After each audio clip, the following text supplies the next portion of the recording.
A Songbird. Chapter 1. Mavis and her mother. In the dimly lit upstairs sitting room of a worn-out London lodging house, Mrs. Gray completed her laborious task, her words casting a shadow on the encroaching September evening. The clock's hands conspired with the gathering dusk, prompting Mrs. Gray to remark, "How the days are drawing in, to be sure. I declare it's getting dark already, though it's only 6 o'clock." The setting, a scene ripe with weariness and somber hues, unfolded in the autumnal gloom.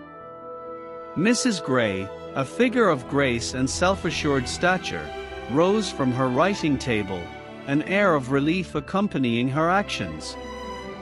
The missive she had meticulously crafted, consuming a substantial half-hour, now found its place on the mantelpiece. The room housed not only the weight of the September evening but also a pair, a mother, Mrs. Gray, and her daughter, the charming Mavis. The latter, a 10-year-old with captivating hazel eyes and unruly brown locks, sat at her mother's feet, her gaze momentarily lifted from observing the passers-by below. As Mavis, a precocious child, broke the silence, an air of concern etched upon her young countenance, Mrs. Gray faced the queries with a composed demeanor.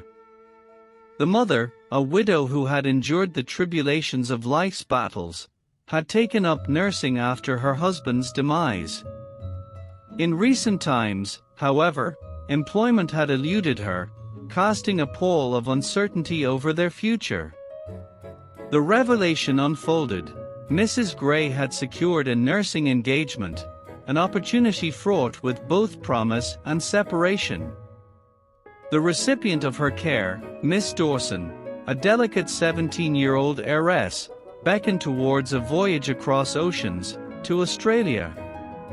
Mavis, grappling with the abruptness of the revelation, questioned the feasibility, the logistics, and the ramifications of such a departure.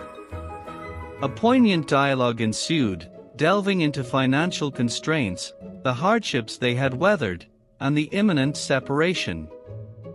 Mrs. Gray's decision to undertake the distant assignment stemmed from a mix of necessity and providence. Mavis, caught in the throes of sorrow and a sense of abandonment, struggled to reconcile with the impending reality. The narrative unfolded against the backdrop of an impending journey that promised both fortune and hardship. Mrs. Gray, resolute in her commitment to provide for her daughter, unveiled plans to entrust Mavis to the care of relatives. The specter of familial separation loomed, casting a shadow over the prospect of months or even years apart. As mother and daughter navigated the emotional terrain, Mrs. Gray sought to assuage Mavis's fears, emphasizing the financial stability and opportunities the engagement afforded. The impending departure to W, near Oxford, to live with relatives, became a beacon of hope in the midst of emotional tumult. Mavis, grappling with her emotions, endeavored to embrace the prospect with resilience. The poignant interplay of emotions, rendered against the backdrop of a London lodging house, painted a narrative of sacrifice, fortitude, and maternal love. Mrs. Gray, with tears subtly betraying her stoic facade, sought solace in the belief that the newfound opportunity was an answer to fervent prayers. As the prospect of the journey unfolded, Mavis, the song thrush with a voice as sweet as her namesake, faced the unsettling reality of separation. The tenacious bond between mother and daughter, tested by distance, became a poignant thread woven into the fabric of their lives. The narrative delved into Mavis's internal struggles, her poignant realization of the uncertainties that lay ahead. The bustling streets of London, adorned with illuminated shops, mirrored the contrasting emotions within the characters, momentary joy overshadowed by the weight of impending farewells. The mother-daughter excursion, with its ephemeral diversion into the world of window shopping, became a poignant exploration of shared moments that might soon become memories. Mavis, initially enamored by the prospect of retail fantasies, succumbed to the shadows of apprehension that crept into her young heart. The closing moments of the evening, marked by the posting of a letter and a quiet stroll back home, encapsulated the fragility of the present and the looming uncertainties of the future. The embrace of motherly love, offered in the dimly lit room, became a sanctuary against the encroaching fears that besieged Mavis's fragile heart. As mother and daughter faced the inevitable parting, the tender reassurances, the whispered words of faith, and the acknowledgement of shared pain painted a tableau of love transcending the boundaries of physical presence. Mrs. Gray, a pillar of strength, sought to impart a lesson of faith and resilience to her daughter, even as the weight of impending separation pressed upon their hearts. In the embrace of darkness, tears, and the quiet resolve to trust in Providence, the narrative unfolded, a poignant tale of a mother's sacrifice, a daughter's resilience, and the indomitable spirit that sought solace in the belief that, even in the vastness of distance, love would bridge the gap. Chapter 2. Concerning Miss Dawson. Mrs. Gray promptly received a missive from her brother-in-law through the expedited postal service. As she had foreseen, the letter conveyed his willingness to provide a residence for Mavis for as long as she required. The communication also outlined the familial ambience Mavis could expect, complete with playmates in the form of Rose and Bob. In eloquent prose, he proposed a visit to W, extending a warm invitation to Mrs. Gray and Mavis. The allure of familial bonds and the prospect of a welcoming stay at the Mill House were artfully conveyed. Mrs. Gray, after reading excerpts from the letter to her daughter, expressed her desire to accept the invitation, contemplating a visit before their impending departure from England. Expressing her intent, Mrs. Gray suggested a visit to Miss Dawson in Camden Square to gather information about her impending voyage. Mavis, keen on the idea, eagerly agreed, showing an increasing interest in the rich yet ailing Miss Dawson. Their journey to Camden Square unfolded, revealing the opulence of Mr. Dawson's abode. Mavis marveled at the lavishness of the drawing room, contrasting it with her previous notions of grandeur. The servant's announcement of their arrival was followed by an exchange of pleasantries with Miss Dawson. Miss Dawson, lounging on a sofa, engaged Mrs. Gray and Mavis in conversation. The delicate health of Miss Dawson, her impending separation from her father, and Mavis's impending separation from her mother became poignant topics. A mutual sympathy developed, and Miss Dawson, touched by Mavis's impending departure, sought solace in the young girl's company. The atmosphere turned intimate as they conversed, sharing personal sentiments and vulnerabilities.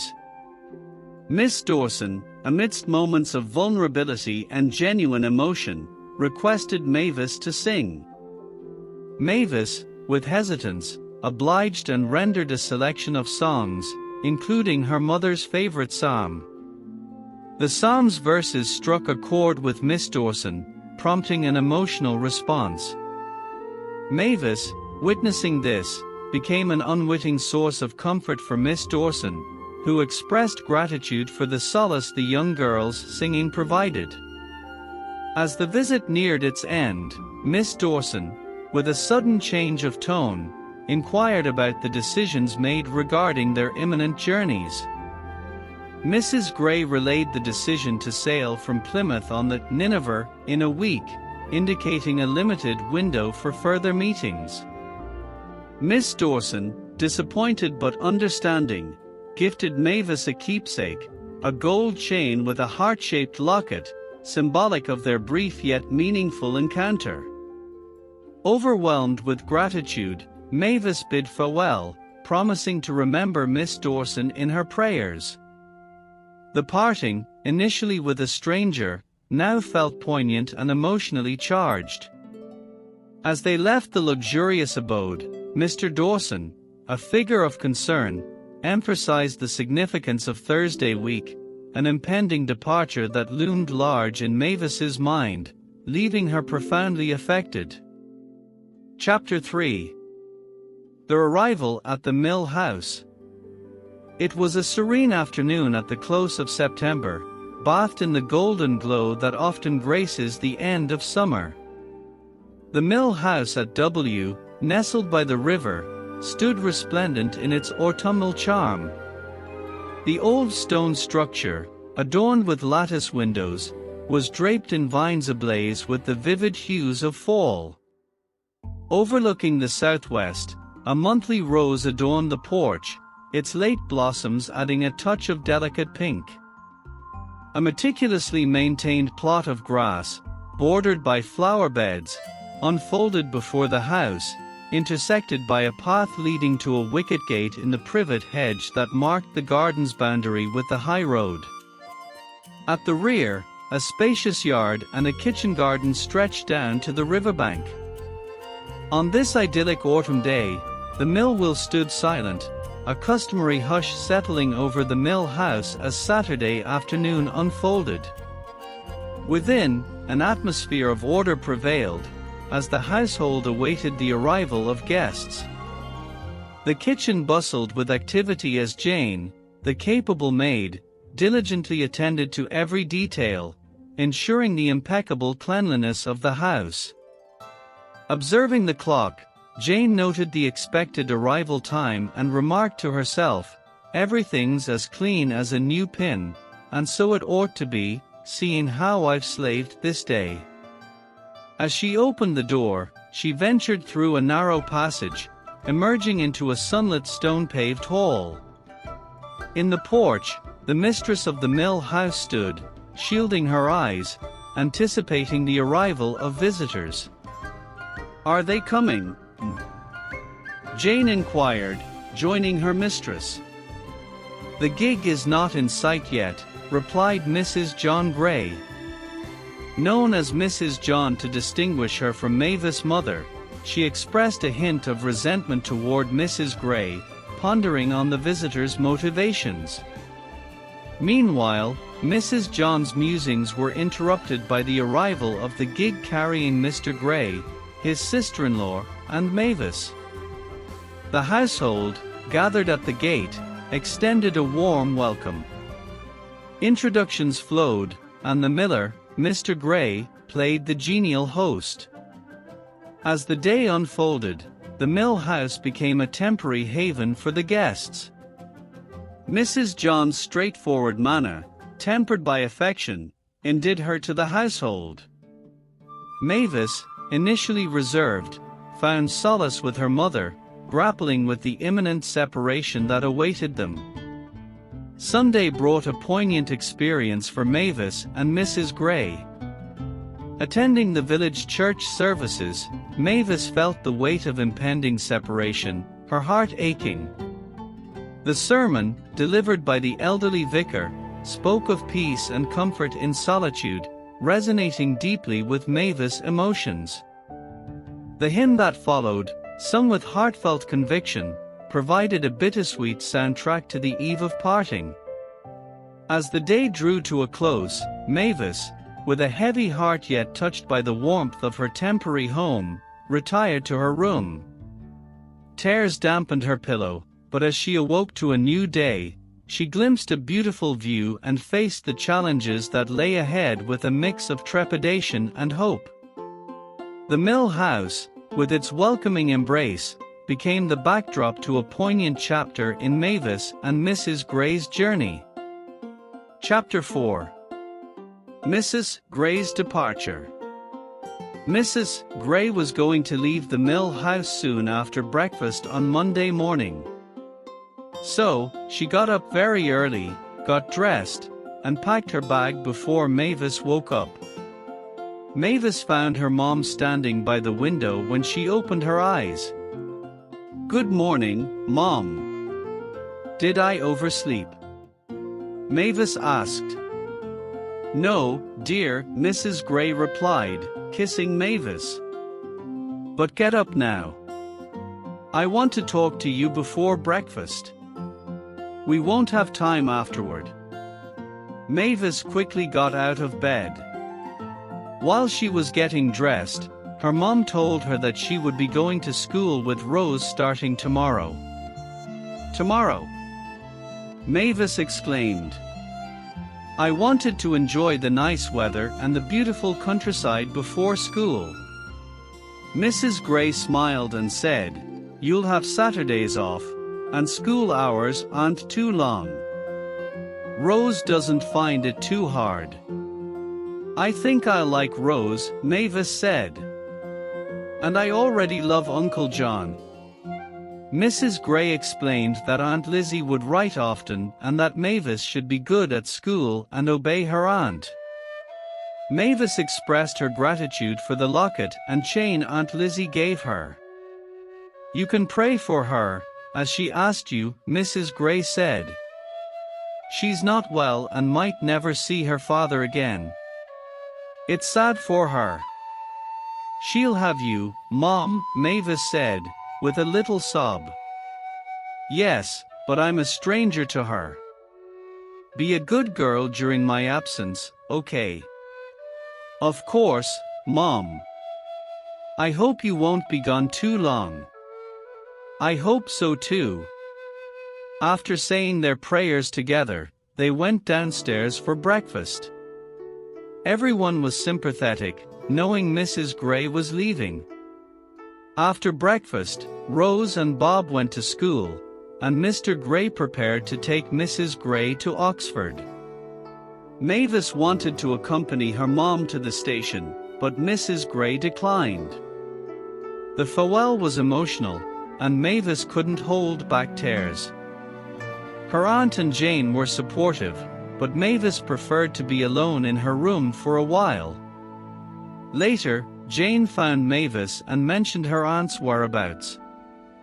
Mavis joined Aunt Lizzie in the garden and offered to help with the laundry. They talked about family history, and Mavis learned about her father's choice to become a clergyman instead of taking over the mill. Feeling a bit better, Mavis wandered to the riverbank. There, she met the vicar, Mr. Mosley, and his dog Maximum. They chatted, and Mavis expressed her sadness about her mother leaving. Mr. Mosley encouraged her to be happy and trust in God. Revived by the conversation, Mavis returned to her aunt and uncle, surprising them with a cheerful song. Uncle John was puzzled by her change in mood, but Mavis explained that the green meadows reminded her of the 23rd Psalm. Uncle John smiled, saying, "Fancy a child like you thinking of that." Chapter 5. Petty Jealousy. The morning after Mrs. Gray's departure from the mill house, Mavis joined Rose on their way to school. They passed by the church, the vicarage, and through the picturesque village. Mavis admired the creeper-covered cottages with thatched roofs and trim gardens. As they walked, Mavis couldn't help but notice the unique village shop, also serving as the post office. She observed, "They seem to sell everything here, groceries, brushes, notepaper, and medicines too, I declare." Rose reminded her not to dawdle, expressing concern about being late. Mavis inquired about Miss Matthews' strictness, as it was her first day at school. Rose explained the consequences of being late and shared that Miss Matthews was indeed strict but for good reason. Miss Matthews' school was at the far end of the village, housed in a modern red brick villa. Mavis, after being introduced to her schoolmates, met Miss Matthews and the young governess, Miss Forbes. Despite initial impressions, Mavis found Miss Matthews to be kind and Miss Forbes to be helpful. Mavis quickly adapted to school life, proving she wasn't behind in her education. Her uncle noted her sharp mind, inherited from her father. Meanwhile, Rose, though hardworking, struggled with lessons. Despite integrating well with the Mill House residents, Mavis found it challenging to connect with her aunt, Mrs. John. Mrs. John, misinterpreting Mavis' joyous nature, felt the child was superficial. This misunderstanding grew as Mavis faced an unintentional clash with her cousins, particularly Bob, over a visit to Oxford with Uncle John. As September neared its end, the fine weather allowed the children to enjoy outdoor activities. Mavis, Rose, and Bob explored the surroundings, occasionally encountering Mr. Mosley. Mrs. John, concerned about Mavis' chattiness with the vicar, emphasized the importance of being reserved. The relationship between Mavis and her aunt remained strained, with Mavis sensing disapproval.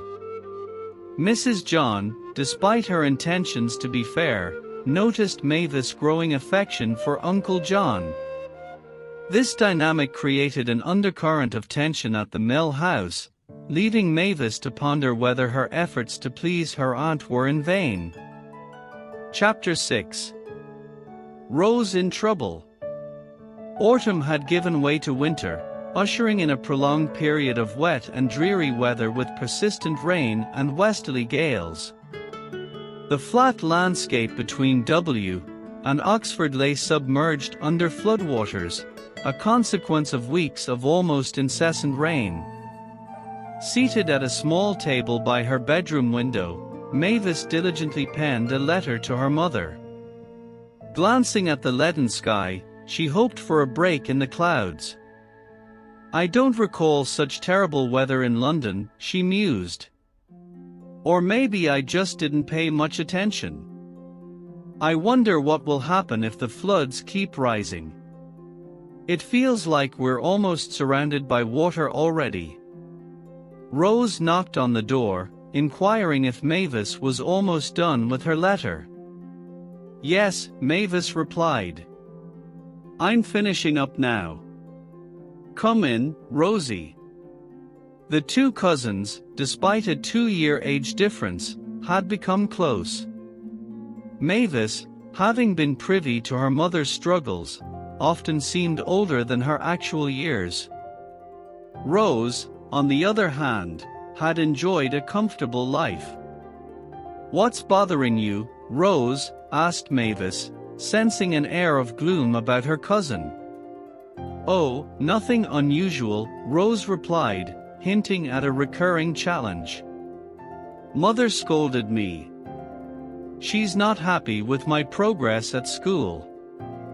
Thinks you'll soon surpass me, and, well, it's not like I can help it. I try to learn, Mavis, but I'm slow. And don't get me wrong, I'm not jealous of you." "Of course not, Rosie," Mavis reassured her, concerned about Rose's tearful eyes. "That wouldn't be true. I told Mother that Miss Matthews said you might move up to my class next term. I thought she'd be pleased, but instead, she got angry and called me a dunce." "Maybe I am a dunce," Rose admitted with a sob. "If I am, I can't help it." Mavis felt at a loss for words. She knew Rose struggled with learning, and her mother's impatience seemed unkind. Mavis had looked forward to being in the same class to study together. "Miss Matthews knows I'm trying my best," Rose continued, sounding aggrieved. "She never complains, and I don't think Mother should scold me just because I'm not as sharp as others. She doesn't hassle Bob about his lessons like she does me. Bob's her favorite, and he can do no wrong. I swear I won't try to learn anymore. Mother will find fault with me anyway. It's unfair. I don't think Aunt Lizzie understands how hard you try," Mavis said, embracing Rose and kissing her cheek. "Don't let it upset you. You're doing your best, I'm sure. That's why it's so hard that Mother is cross with me, Mavis. I don't waste my time like some girls at school, and yet she says I must, or I wouldn't be so behind. Rose wiped away a tear and stifled a sob. Let's talk about something else. Did you write to Aunt Margaret? Yes, Aunt Lizzie said I could enclose a letter with hers. I wonder how long this rainy weather will last, Rosie. Father thinks there'll be a change soon. The wind is shifting more northerly. It's been west for weeks. If we get frost now, we'll have great skating. You'd like that, Mavis. I can't skate, Mavis replied. I've never tried. Oh, we'll teach you. I'm hoping for a long frost like last winter. Really? We thought frost was awful in London. It made things hard for the poor. They don't mind the wet as much as long as it's mild, but when it's cold, the distress is terrible. Last winter, not far from our place, a poor old woman was found dead on a doorstep. I couldn't sleep for nights thinking about her. How terrible, exclaimed Rose in awe. Did she have no home? No. There are hundreds in London without homes. Mother knew many poor people, and it saddened her when she couldn't help them. They'd come and share their troubles because being poor herself, she could understand better than if she were rich, Mavis explained, her wisdom surpassing her years. Were you very poor, Mavis? Rose wondered. Yes, nodded Mavis. But we always had enough to eat, sometimes just bread and butter. Once we couldn't pay rent, and Mother was troubled. Miss Tompkins was kind and said she'd wait. Then, Mother got a nursing job for a rich old gentleman for a few weeks, so Miss Tompkins didn't have to wait long. Why didn't your mother ask your father for money, Mavis? I'm sure he would have been happy to help. I'm sure he would now that I know him. I don't know why she didn't. Maybe she didn't want to bother him. Father says Aunt Margaret has been wonderful to manage everything without help, Rose remarked. God helped her, said Mavis simply. Mother says he helps all who trust in him. Do you tell him all your troubles, Mavis? Rose asked. Mavis nodded. Yes, even the little ones. Well, I don't. I say my regular prayers twice a day, and that's it. I don't feel like God is my friend, like you do. Don't you? You should. I'd tell him everything if I were you. God knows you're doing your best, even if Aunt Lizzie doesn't. Ask him to make her believe it. Once we've told God our trouble, we shouldn't worry anymore. Just leave it to him, and he'll put it right. Do you really think so? Of course. He promised to bear our troubles, and in the Bible, it says, there has not failed one word of all his good promise. I'll show you the verse if you like. It surprises me that you're so religious, Mavis, Rose observed after some thought. You're usually such a cheerful soul, always singing and ready for fun. I thought religious people were serious. Oh, do you think so? Mother says religion should make people joyous and happy. Being gloomy is like distrusting God. I've tried not to worry about her leaving, but sometimes I couldn't help crying, thinking about how far she's gone. Then I'd feel bad afterward. Heavy footsteps signaled Mr. Gray's approach. A knock followed by his voice outside the door announced, Mavis, I've got news for you, my dear. News? Mavis opened the door wide. Oh, Uncle John, do you mean news about Mother? But no, it can't be. "Yes, it is, child," Mr. Gray responded, smiling. "And good news at that. The Nineveh has arrived in Sydney. Your mother is in excellent health, and Miss Dawson is improving. I received a letter from Mr. Dawson, and he got a cablegram from your mother. He promised to let us know as soon as he heard from her. Isn't it good news?" "Splendid!" Mavis exclaimed, her face radiant. "How kind of Mr. Dawson to write to you, Uncle John. I never thought we'd get news so soon." "Did you?" "Well, I thought it was possible," Mr. Gray admitted, "but I didn't say anything to avoid disappointing you. Mr. Dawson seems in high spirits, judging by his letter.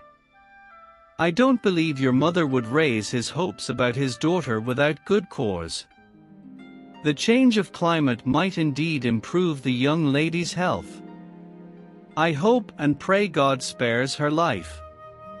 Her father has my sympathy. I know how grief-stricken I would be to send my little girl away, especially if she were ill." Mr. Gray affectionately smiled at Rose, who threw her arms around his neck, hugging and kissing him repeatedly. "Oh, dear father. You do love me, don't you, just as much as if I were clever?" "Bless the child, yes," he replied with a hearty laugh. "Why, Rosie, there are tears in your eyes. What's the meaning of that?" She wouldn't tell him, and he wisely chose not to press the question. Meanwhile, Mavis had sought out the other household members to share her news.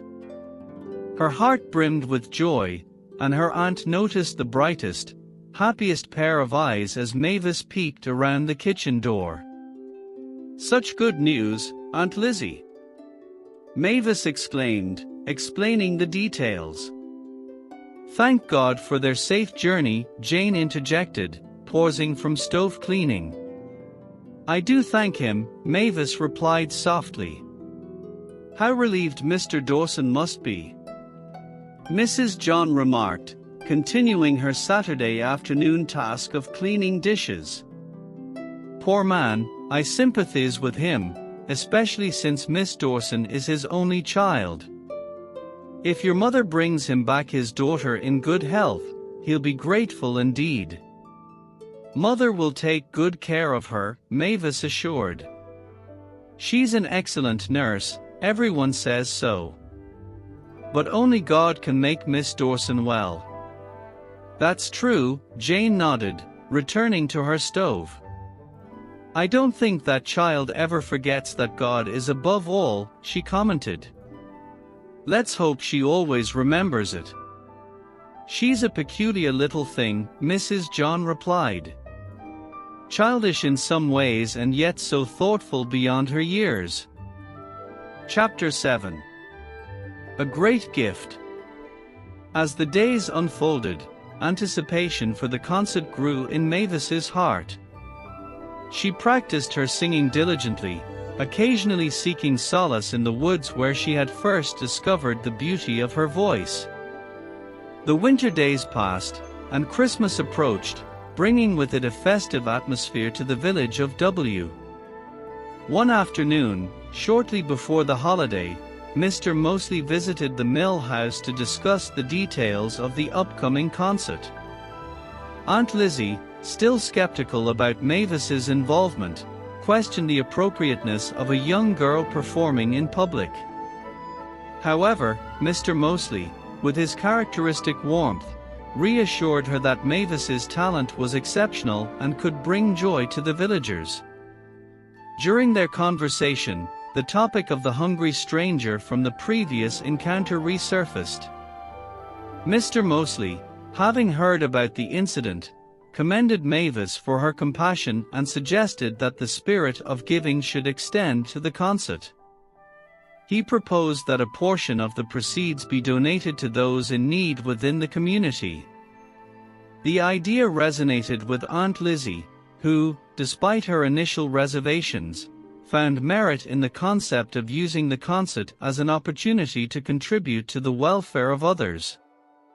The conversation concluded on a positive note, with plans set in motion for a concert that would not only showcase Mavis's talent but also serve a charitable purpose. In the following weeks, preparations for the concert intensified. Mavis, guided by Mr. Mosley, practiced diligently, honing her vocal skills for the performance.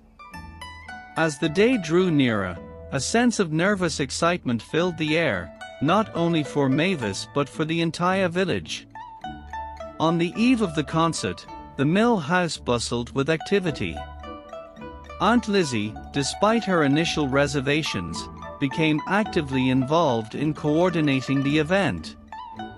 The village schoolroom was transformed into a makeshift concert hall, adorned with festive decorations and an air of eager anticipation. The night of the concert arrived, bringing together the community in a celebration of music and goodwill. The schoolroom buzzed with excitement as villagers took their seats, eager to witness the talents of their neighbors and friends. Mavis, dressed in her best attire, stood backstage, a mix of nervousness and determination on her face. As the curtains parted, Mavis stepped forward, the spotlight casting a warm glow on her. The room hushed, and she began to sing, an ethereal rendition of the 23rd Psalm. Her voice, pure and resonant, filled the space, captivating the audience. The beauty of the performance transcended the boundaries of age, and even Aunt Lizzie, watching from the wings, couldn't help but feel a swell of pride. The concert unfolded seamlessly, with various villagers showcasing their talents. The audience responded with heartfelt applause, and by the end of the night, the event had not only entertained but also raised a significant sum for those in need. Mr. Mosley's vision of combining artistry with charity had come to fruition, leaving a lasting impact on the community. In the aftermath of the concert, Mavis found herself at the center of newfound respect and admiration. The villagers, once skeptical about a young girl taking the stage, now saw her as a symbol of talent and compassion. Aunt Lizzie, witnessing the positive reception, couldn't help but reconsider her initial doubts and embraced the idea that Mavis's voice had the power to unite and uplift. As the winter season continued, Mavis's relationships within the family began to evolve. Her interactions with Aunt Lizzie took on a new tone, characterized by mutual understanding and appreciation. The success of the concert had bridged gaps, fostering a sense of unity and shared purpose within the family. As Christmas approached, Mavis received a letter from her mother in Sydney, expressing pride and joy at hearing about the concert. The letter spoke of the healing power of music and the profound impact it could have on communities. Mavis, touched by her mother's words, realized that her gift went beyond personal enjoyment. It was a source of inspiration and connection. The winter in W continued, but its spirit had been transformed. The village, once divided by skepticism and misunderstandings, now stood united by the harmonious echoes of that memorable concert. Mavis, having discovered the true potential of her voice, looked forward to the new year with a sense of purpose and the knowledge that her gift could bring warmth and joy to those around her. Chapter 8. Looking forward to Christmas. The industrious wife of the miller was not inherently unkind, yet she lacked the immediate empathy for others that typically arises from a vivid imagination coupled with a benevolent heart. She failed to grasp the troubles of her fellow beings unless those troubles were explicitly presented before her. Despite her discernment surpassing that of her husband in many respects, she occasionally made errors from which he would have refrained. Having been a diligent worker throughout her life, she held a considerable disdain for idlers. Her belief was firmly anchored in the idea that hard work inevitably led to success, based on her own experiences. Her life had been rather circumscribed, with few interests extending beyond her immediate family. Had her circumstances been different, she might have acknowledged that sometimes, in the eyes of the world, God withholds success from those who give their best and work diligently. Consequently, few sought her assistance or sympathy, while many shared their tales of sorrow with her husband. When Mavis urgently approached her aunt for food for a hungry man, Mrs. John hastily concluded that he must be a professional beggar and therefore a dubious character. Despite this, her eyes revealed the true misery of his state, prompting her to provide him with food. However, she lacked the discernment to recognize that he wasn't a typical beggar. Thus, when her husband later informed her that the man, whom she had reluctantly aided, had been employed to drive one of their wagons, she was profoundly surprised. "You cannot mean it," she exclaimed. "Why, he was literally in rags." "John, surely you are very unwise." "That remains to be proven, my dear," her husband gravely responded. "But I hope I am not. The man is accustomed to horses. He has been in the employ of a farmer near Woodstock, and I see no reason why he should not suit me if he keeps the promises he has made to be honest and steady." While Mr. Gray continued to explain the man's past, Mrs. John listened with an impatient frown, disapproving of her husband's decision. The man, Richard Butt, had been caught poaching and sentenced to 6 weeks in prison. Yet, Mr. Gray believed in giving him a chance to redeem himself, leading to his employment at the mill. Mrs. John, however, remained skeptical and expressed concerns about potential theft.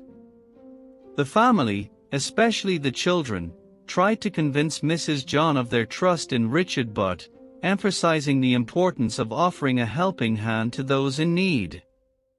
Despite her reservations, Richard Butt proved his sincerity and competence, and Mrs. John, albeit reluctantly, contributed by providing him with clothing. As days passed, the severe frost persisted, offering an opportunity for Mavis to learn ice skating. The children enjoyed many hours on the ice, but a thaw brought an end to their icy pastime. Christmas approached, and Rose and Bob eagerly anticipated the holiday season, while Mavis carried a somber mood, reminiscing about the previous Christmas spent with her mother. Anticipating her mother's first letter from Sydney, Mavis was thrilled to receive it, along with a money order for £1. The enclosed letter from Miss Dawson conveyed warm wishes and gratitude for Mavis's comforting singing. The children planned to make the most of the upcoming holidays, with Rose and Mavis enthusiastically preparing for Christmas. Chapter 9. Christmas time.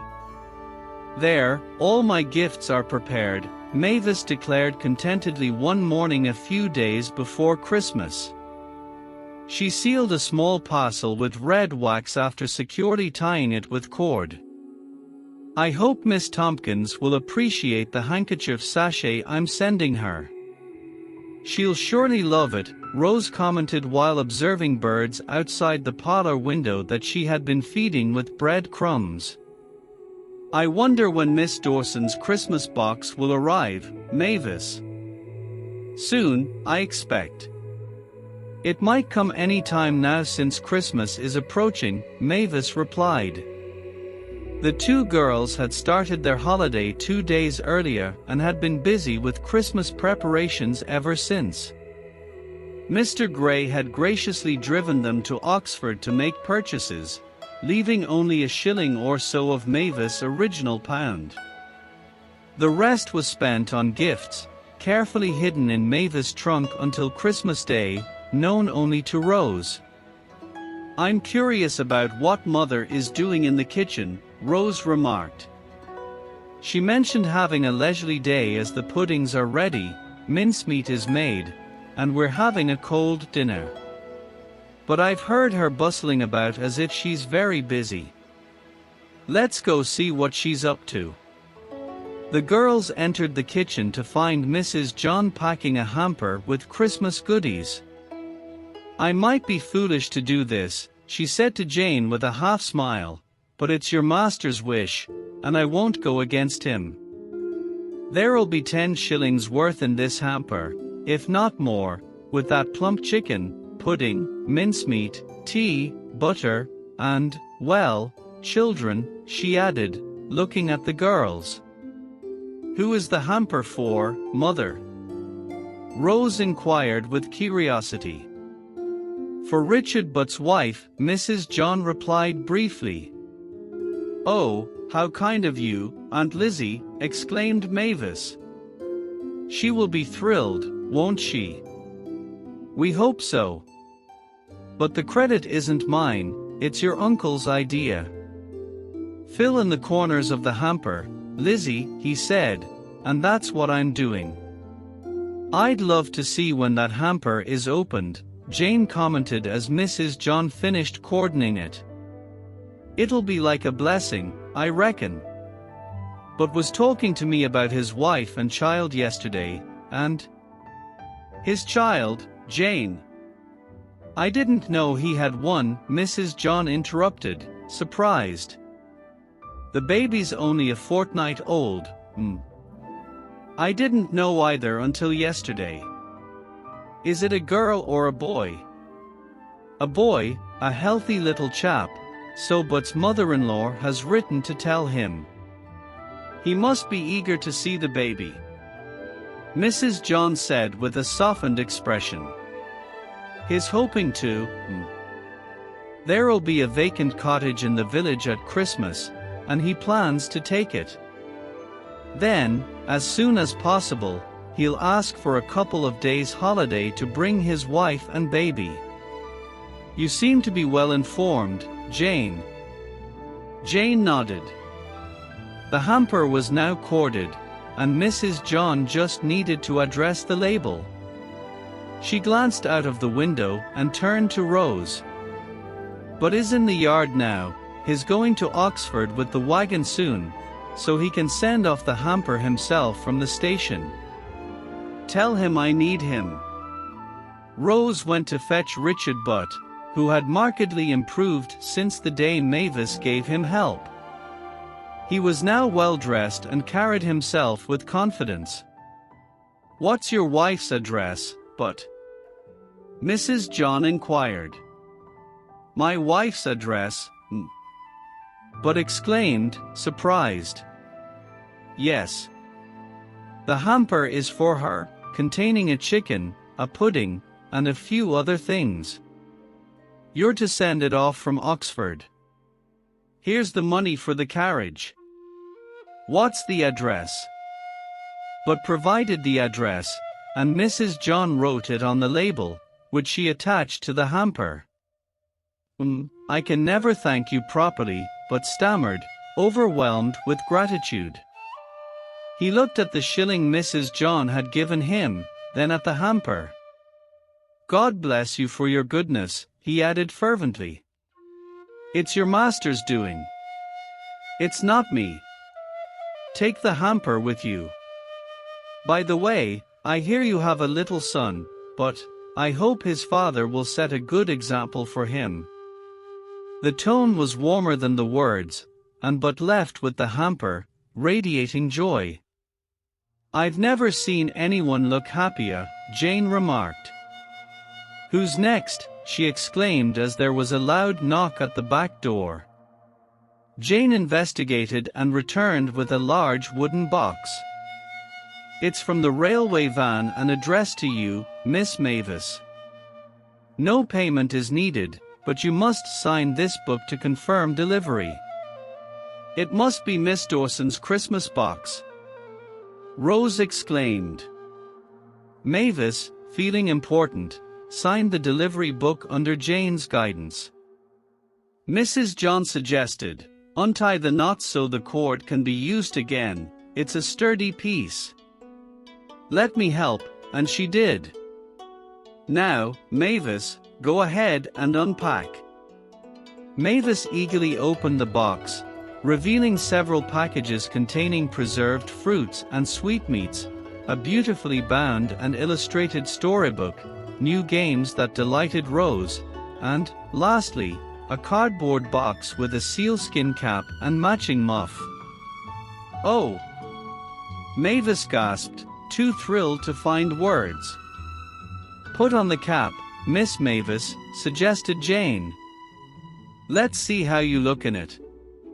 Mavis placed the cap on her curly head, smiling with the happiest expression. "It suits you perfectly," Jane declared. "Doesn't it?" she asked Mrs. John. "Yes, indeed," agreed Mrs. John. "Mavis, you are a very fortunate girl," she added, examining the muff. "It's real sealskin and must have cost a pretty penny." "There's Bob," Rose exclaimed, hearing her brother's footsteps. "Come and see Mavis' Christmas box," she told him as he entered the kitchen. "Look at her sealskin cap and muff, and all the other gifts she got. What will you do with all of them, Mavis?" Bob asked, standing back and hesitant to touch anything. "We'll share the sweets, Bob," Mavis replied. "That's for sure. I just want one box of preserved fruit for myself, to give to Mrs. Long. The rest, I'd like Aunt Lizzie to add to the nice things she bought for Christmas." "Very well," Mrs. John agreed, pleased with the idea. "I will do that. You'll have some fruit on Christmas Day, and the rest later, so we don't have all the good things at once. By the way, why do you want to give a present to Mrs. Long, Mavis?" Mrs. Long was the friendly, rosy-cheeked washerwoman Mavis had met on the day she bid farewell to her mother. Mavis had since chatted with her on several occasions, but Mrs. John was unaware of it. "I'd like to give her a present for Christmas, if you don't mind," Mavis explained. "She's been very kind to me, Aunt Lizzie. Not that she's done anything for me, but she's spoken so nicely about my mother. I really love her. She knows what it's like to be separated from someone you love dearly.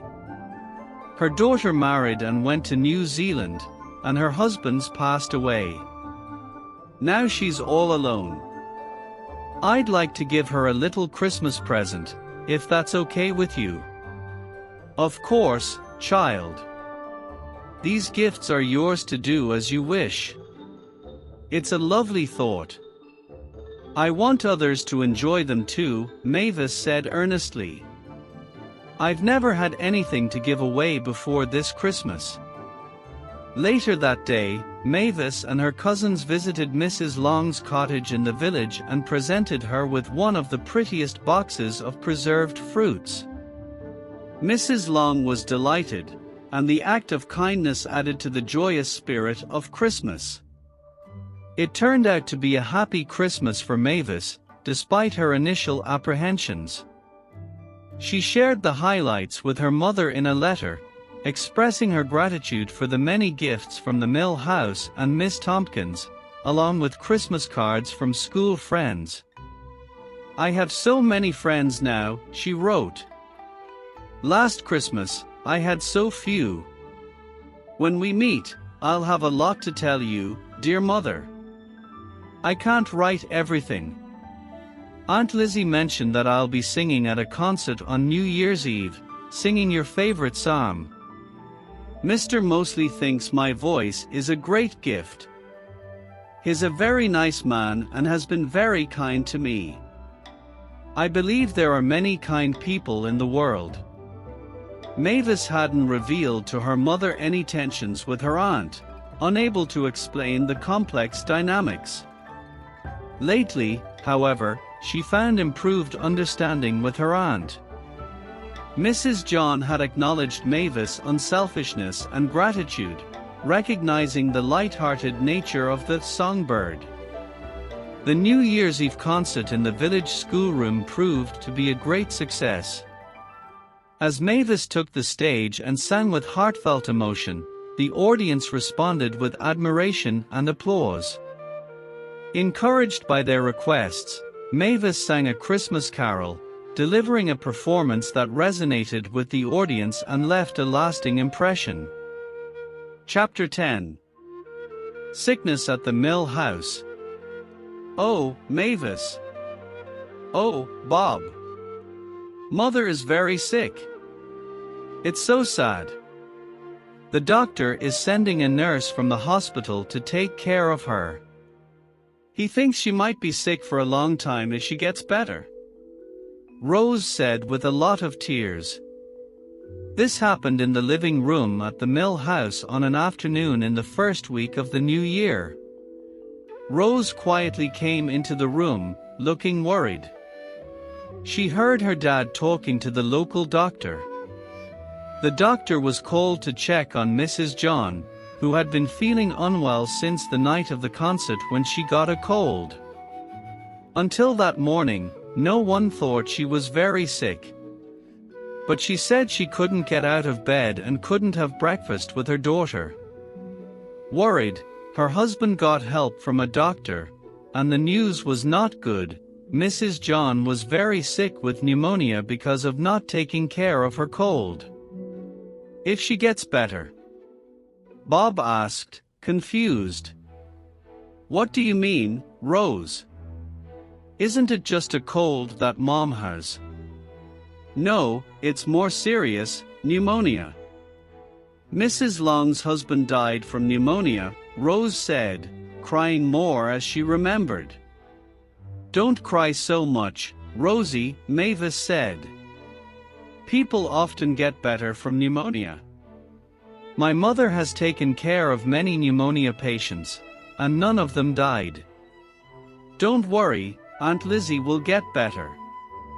But she's very sick, the doctor said so, Rose replied, holding back tears, looking at Mavis with a bit of hope.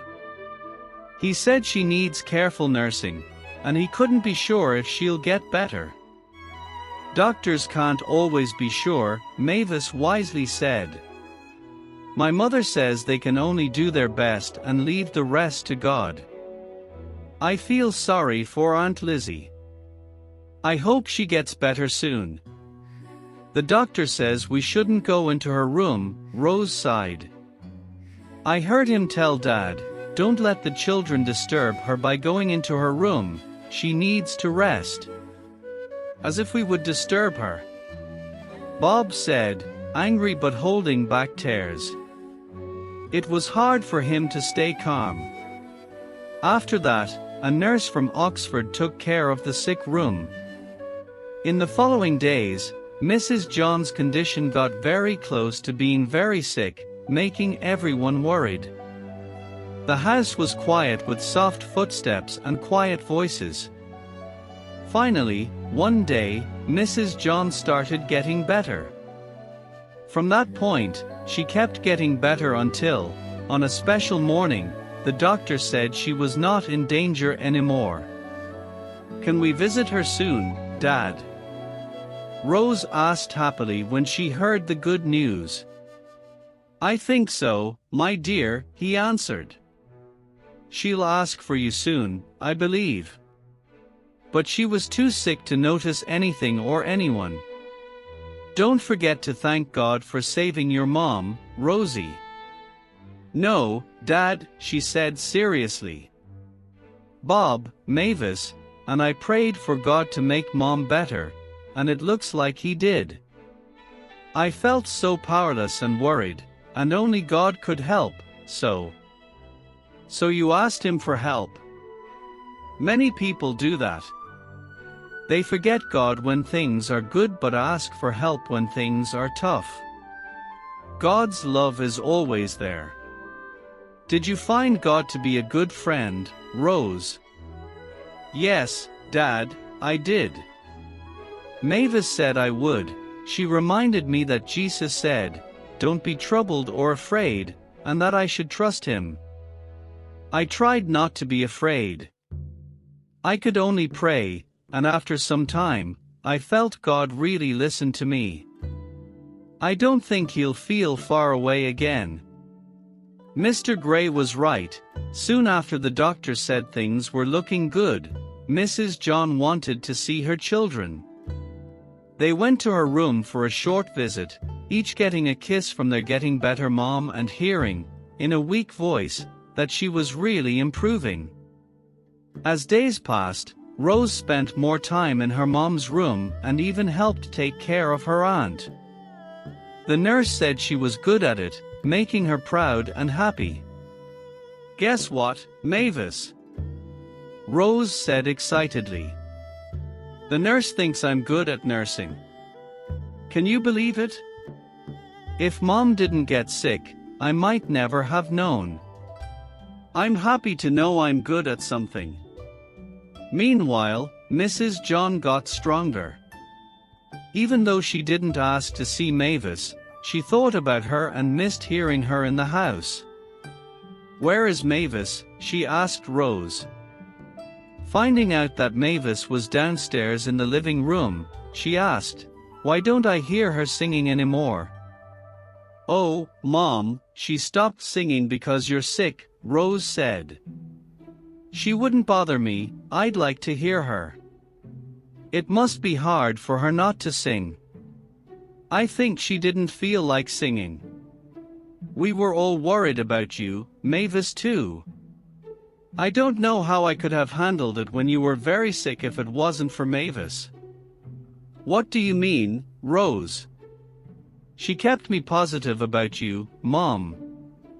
And she's been good to all of us, helping Jane with chores, sharing her games with Bob, keeping him happy, and doing everything to cheer us up. Don't you want to see her?" "Yes," Mrs. John agreed. "Maybe tomorrow." So, the next day, Mavis was with her aunt, saying comforting things to the pale face on the pillow. "I'm happy you're getting better, Aunt Lizzie," she said softly. "You'll be strong again soon." "I hope so, Mavis. My sickness probably made your holidays sad. You must have had a boring time." "A very sad, worrying time," Mavis said seriously. "But that's over now. And you'll forget it soon," her aunt said with a small smile. "Oh no, Aunt Lizzie, I won't forget. But I'd rather look forward to you getting completely better. We were all so unhappy when you were very sick, and now God made us happy. I feel like singing for joy." "I see you don't have much trouble with that, Mavis, you're so happy." "Not always, Aunt Lizzie, but I try to be." "Why?" Mrs. John asked, surprised. "Because Jesus said, 'Don't be troubled or afraid,'" Mavis said seriously. "I try not to be troubled or afraid, but it's very, very hard sometimes. I felt that when my mother left, everything was fine when we were together, but after she left, oh, then it was different. I felt my heart would break, it hurt so much." "But, are you sure I'm not making you tired, Aunt Lizzie?" "No, I like hearing you talk. Go on, tell me all you felt when your mother went away." Mavis kept sharing her feelings. She would have told her aunt earlier if she felt a little encouraged. Gradually, she saw tears in her aunt's eyes, making her stop suddenly. "You must have been very lonely and sad, child," Mrs. John said. "I never knew you felt so much when your mother left. I wish I knew, but I thought." She stopped, not explaining her thoughts. Mrs. John started to understand that she had misunderstood Mavis, and that made her feel humble. She realized that her jealous feelings were not fair to the child. "I could have been kinder to you, my dear," she admitted with a sigh. "Oh, Aunt Lizzie, you've always been kind to me," Mavis said gratefully, not knowing that Mrs. John felt guilty not just for what she did but also for what she thought. "I don't know what I said that made you cry," she added, wiping a tear from her aunt's pale cheek. She kissed her sick aunt. She never felt close to her before, but at that moment, the misunderstanding was gone. "I haven't heard you sing lately," Mrs. John said later. "Rose told me you stopped singing to not disturb me." "You don't need to do that. Hearing you sing will make me happy. Our songbird has been quiet for too long." Mavis smiled, kissed her again, and soon after, the nurse came back, ending their private talk.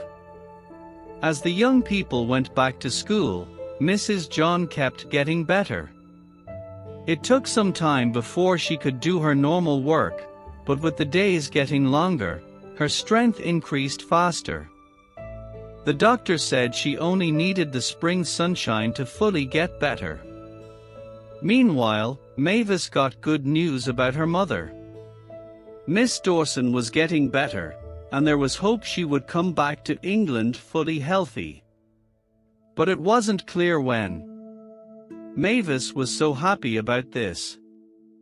One of the first things Mrs. John heard after getting better was about Richard Butt, who moved to the village with his family.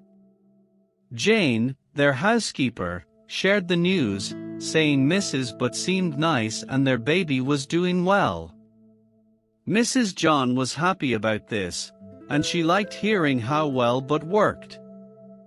"But respects Dad a lot," Bob happily said.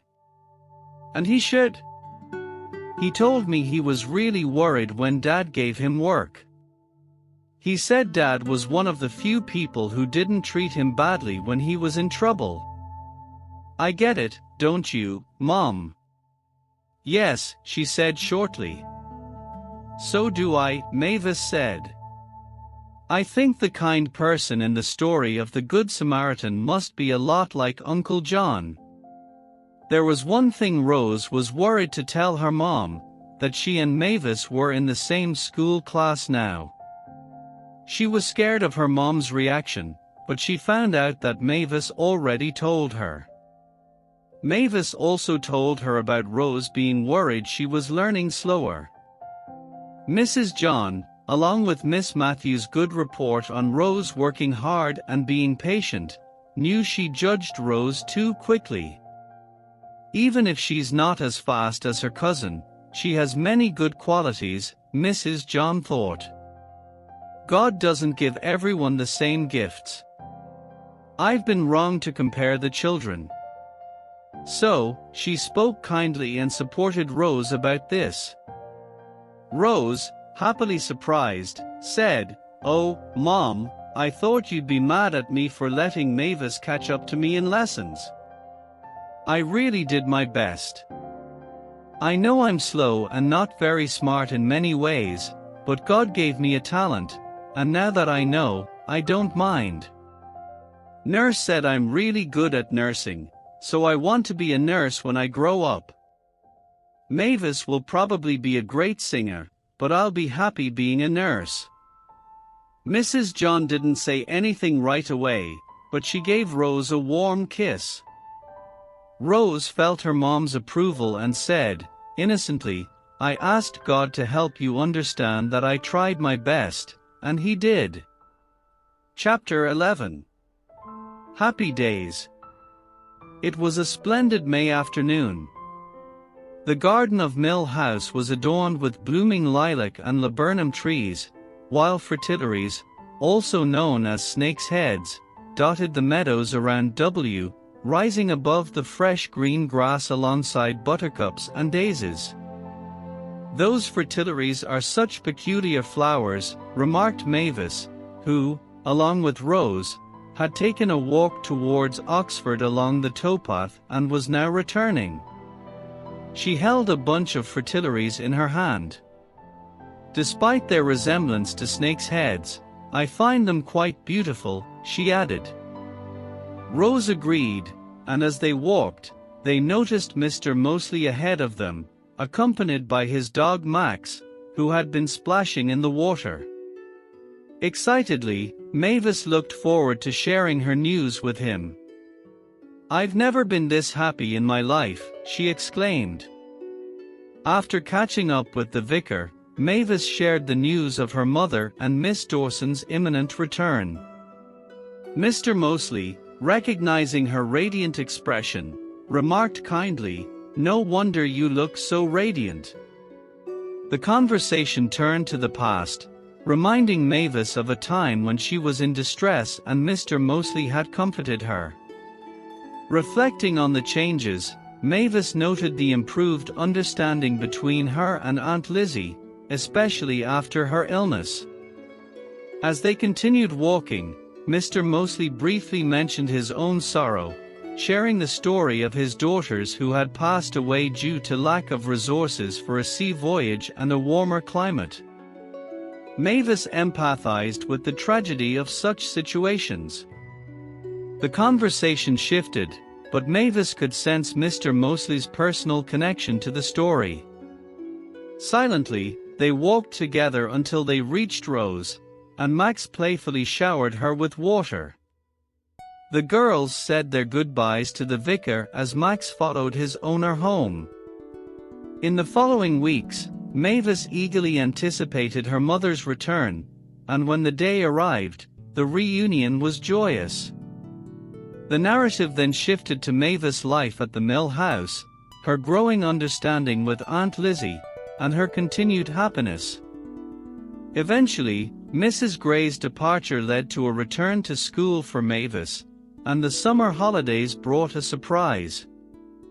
Mrs. Gray decided to stay with Mavis until Christmas, and the prospect of separation was bittersweet.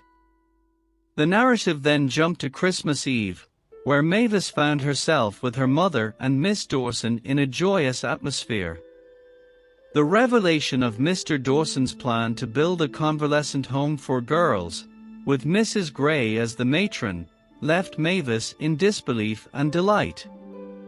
The prospect of living with her mother brought immense joy. As the evening unfolded, Mavis shared her aspirations of becoming a great singer, a dream inspired by Mr. Moseley's encouragement. The night ended with Miss Dawson expressing gratitude and offering a heartfelt blessing to Mavis. The narrative concluded with Mavis looking out at the clear night sky, feeling the warmth of Miss Dawson's embrace, and anticipating a fine Christmas. Their end.